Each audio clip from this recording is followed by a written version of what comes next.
The earth shakes slightly around you, dirt falling to the floor from the shock of the explosion up above. 30 meters below the ground, you're safe from the exploding artillery shells, but there's always the fear that a lucky hit will land on just the right spot and bury you alive. It helps to shore up your tunnels with timbers, but the thought of a collapse is never far from your mind. You're on your knees, digging carefully with a small shovel through the hard dirt of northern France. The tunnel you're in is barely big enough to allow a man to stand crouched, and already on your 6th hour of an 8-hour shift of digging, you can't wait to get out and stretch your legs again. Of course, from the sound of it, at the moment you're probably in a much safer place down here beneath the earth than up above. The Great War started like most wars: politicians, alliances, misunderstandings, and a great amount of bluff and bluster from men who would have no actual part in the war that they would inevitably start. What nobody expected about this war, though, was just how damn difficult it would be to fight. In the years before the war, American-born and naturalized British inventor Hiram Stevens Maxim had developed what he called the Maxim gun,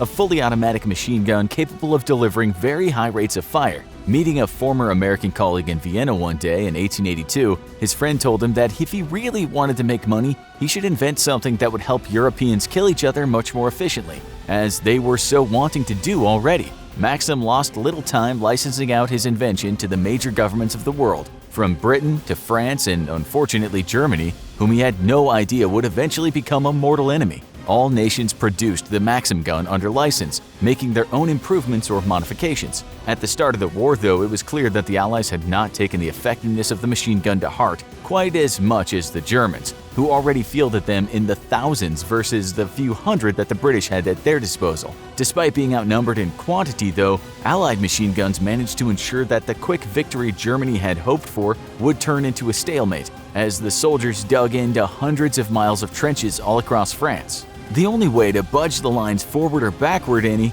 was the use of massive artillery bombardments followed by human wave infantry attacks. The results were predictably bloody and inefficient, and the war remained completely at a stalemate. Something, anything, had to be done or this war might never end. And then both sides got the same idea: tunnels. Artillery barrages could do little against the men fortified inside their trenches. Unless a round managed a lucky hit directly inside a trench, it would mostly do nothing but daze the defenders safely tucked into their trenches. Even should a round score a direct hit, though, the trenches were dug in such a manner that they took many sharp 90-degree turns, so that a single round landing inside a trench and exploding would kill at maximum 10 or 12 men. Poison gas was tried and continued to be used, and while that was initially very effective, the wide availability of chemical protective equipment such as gas masks soon began to erode the effectiveness of the tactic.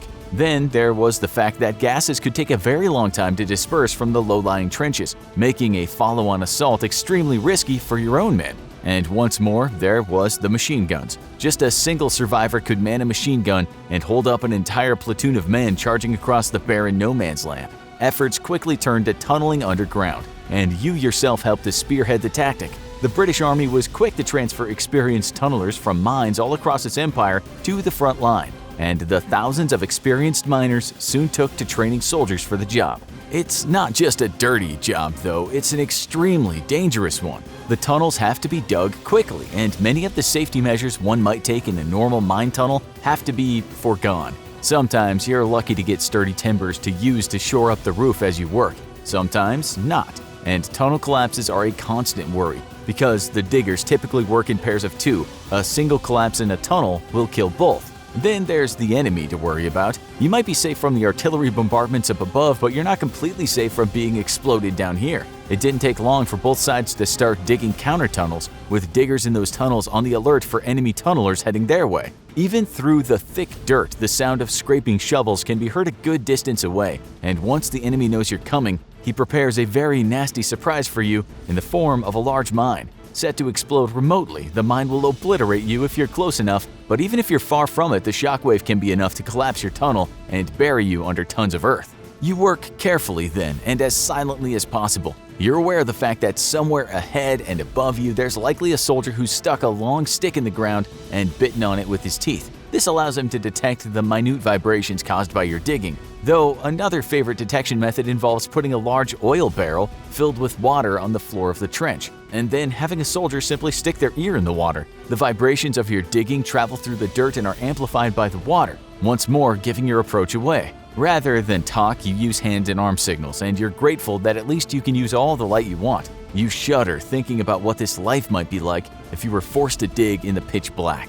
At your hip is a pistol and a knife, and those might seem ridiculously out of place for an observer, but the fact is, they could end up saving your life. Tunneling technology is rather primitive, and it's not unheard of for German or British tunnelers to dig straight into each other's tunnel. Once, you even heard a story of a German tunneler falling through the roof of a British tunnel. The encounters are brief and the fighting savage, and there's no cover and nowhere to hide in the tunnels. If pistols don't finish the job, then it comes down to shovels and knives. Up above, mechanized warfare may have brought the Great War to a screeching halt, but down here in the tunnels, war is waged in the ancient, savage ways. Today, you dig extra carefully, referencing your map frequently. You cannot afford to get caught because you're digging for the chance to break a stalemate that has lasted for years. It's June 1917, and 20 other teams have been digging for over a year in preparation for what may be the greatest surprise attack in human history.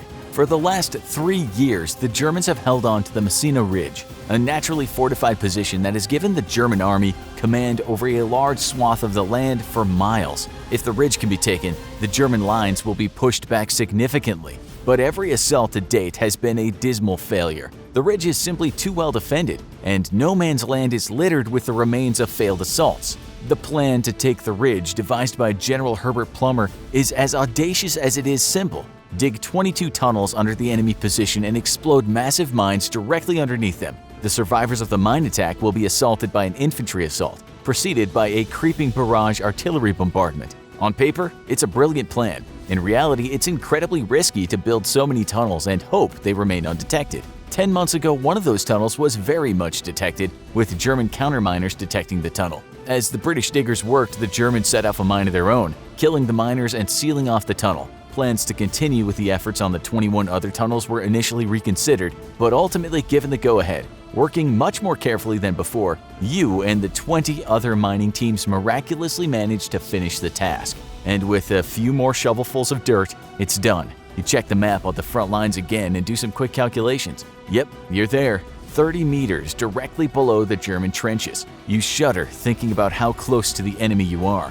But then you hurry back up the tunnel. The next part will also require careful stealth, so no sense getting this far to only get discovered now. The attack will commence at 0310 hours on June 7th, and 6 hours before the attack, you help to wheel the massive 10,000-pound mine down the tunnel. As huge as it is, yours is actually one of the smaller mines. In total, 600 tons of explosives will be packed down below the unwitting Germans. As the massive mine is deposited at the end of the tunnel, you pack in the area behind it with sandbags, almost completely sealing off the mine from the rest of the tunnel. This is so that the force of the explosion is mostly forced upwards, through the soft earth, rather than backwards down the tunnel. The long electrical firing cable you run from the mine to the head of the shaft will allow you to detonate it remotely, and leaves nothing to chance. The world above your mine shaft has been a madhouse for over 2 weeks now, with the British and French guns firing on the German position since the 21st of May. Thousands of rounds have been expended, and yet you know with their shelters dug deep into the earth, the artillery barrages have likely done little to weaken the Germans.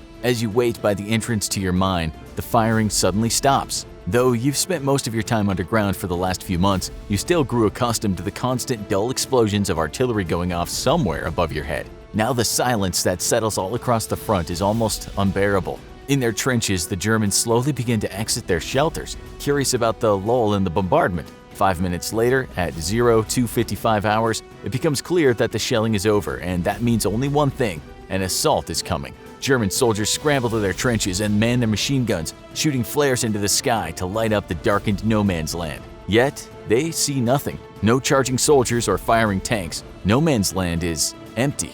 For a full 20 minutes, there is silence. Then, as your watch ticks over to 0310 hours, the world ends. The explosions aren't simultaneous. Each mine is laid at the end of a tunnel that's slightly longer or shorter than its counterparts, taking it a little bit more or less time for the firing signal to travel down the firing cord to the mine. Plus, though all of the men responsible for setting off their mines are carefully looking at their watches, each man is just a little bit faster or slower than the others in depressing the firing lever. What happens instead is a rapid series of 19 muffled staccato bursts, and then a single continuous roar that knocks you off your feet even 1,000 meters away from the explosions. The earth underneath the Germans explodes outwards and upwards in a massive plume of stone and dirt, reaching hundreds of feet into the air. From your part of France, it seems like the entire German line has been overtaken by a single massive pillar of fire, and for a few seconds, night has turned into day. The blast is so loud that it's heard by people all the way in London. In an instant, 10,000 Germans are killed in the massive explosions.